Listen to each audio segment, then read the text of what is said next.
I've been with UFO for about 5 years now, actually. We've done 2 records together, 2 studio records, and 1 live DVD record. I've been so busy touring and recording with UFO that I've been working on a solo record that is now finished, actually, and that's going to be coming out sometime soon.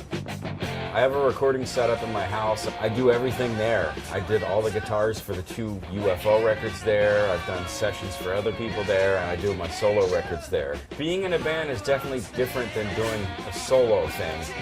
And you know, when I play with a band, in this case UFO, it's a rock band, so when I write, actually what I'm going to write is going to fit within the context of that band. It has to. That's the way it is. And so I show more of my rock side when I'm with UFO.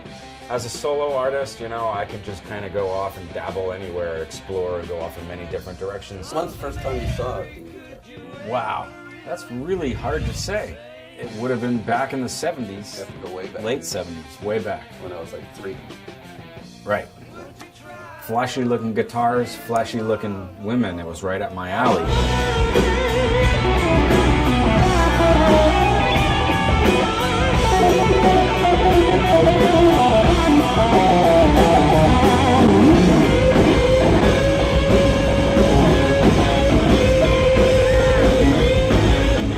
I've been carrying on this tour this Vinnie Moore signature Vinman 2000, and this guy, which is the one I've been using as my main axe on the tour. And I also have a Z79 that I've been using, and the Dean acoustic guitar. I started working with Dean guitars the summer of '07, and the record was 90% finished at that point, but I did get to use this guy on about 10% of the record, and I've been using it everywhere ever since. They're rock solid, they stay in tune very well, and they handle the rigors of the road.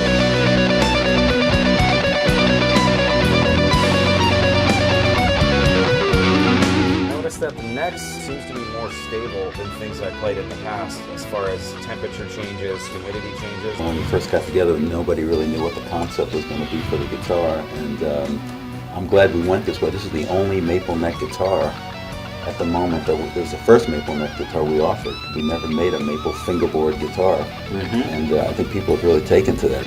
I have a funny story about the stability of the necks on these guitars. I went to the Frankfurt Music Fair a few weeks back with this guitar, and I didn't have the gig bag I normally use. I lost it, and I didn't want to check it with luggage. I wanted to carry it, so I had no alternative but to unscrew the neck, and I put the guitar in a suitcase. I didn't even take the strings off. I just took the neck off, bubble wrapped the neck, bubble wrapped the body, threw it in a suitcase with some clothes. I got to Frankfurt. I took the neck, put it back on, screwed it together. The strings were still on. They were in tune. I strummed it. They were in tune. I went out and did a clinic without even changing the strings on the guitar, and it was just like it was at home. I couldn't believe it. The sustain is good because it's a maple neck again and the alder body. You know, to me, that's the perfect combination. Josh, listen to this, man.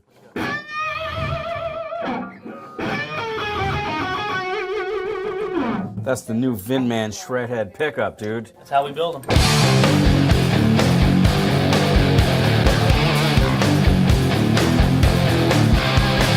I'm liking the tone a real lot. I sound really good on stage, and in fact, my sound man is like raving.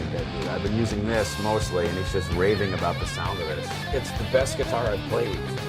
First of all, because we spent a lot of time tweaking like the little things, you know, making the signature model.